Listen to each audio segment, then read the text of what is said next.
everybody, thanks for watching. You're looking at a Toastmaster 2-slice toaster. This is about as simple as it gets.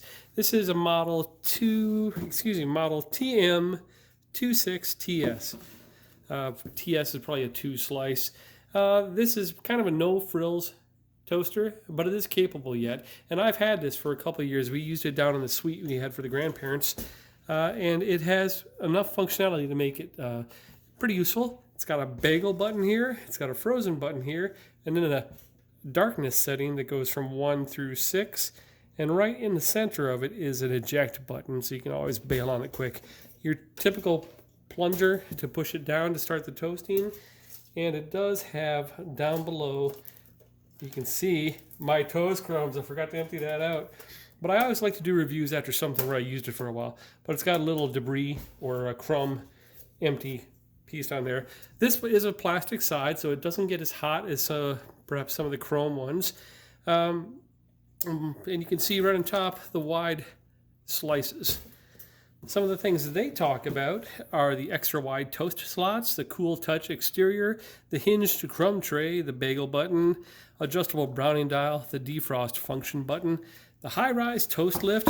And what they mean by that is once your toast pops up, you can lift it up a little higher manually, and that lets you grab your toast without burning your fingers on this metal bit right there. And then finally, it's got the self-centering bread guides. So when you plunge it down there, those little pieces of wire, see them there? They kind of close. It'll center it to get a nice equal toasting. Without much further ado, I'm going to put in a couple pieces of toast. One is an actual heel, because it's always interesting to see how the heel toasts as well. And that's my German Shepherd, Lucky. Hey, Luck. Want some toast? Go away, girl. We're going to toast this. And we'll put it on about the middle setting. We've got some elements in there that are red hot. I had to block the light so they would show up. Okay, it's been in there about 45 seconds. I'm actually going to interrupt the toasting to show you how this button stops it. We're going to press that center button, and then we lift this up, and you can see how that lifts up.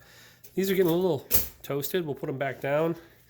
So this is a no-frills toaster, and we've had it for a few years. And if you're looking for reliability and simplicity, this is it. This is not a space shuttle piece of equipment. It's a toaster, and sometimes you don't need to spend hundreds to have it. Because I interrupted the cycle by popping it up to show you that, I'm just going to do this before it gets too dark. Popping it up, and there it goes. That extra lift comes up good. Oh, that's hot. Like most heels of toast, this side gets real hot. You can see, did a good job. Nice even toast. Very warm, very hot. That's what you want it. That's about it. If you want a simple toaster that works and lasts, check out the link I put in the description below. And as always, thanks for watching.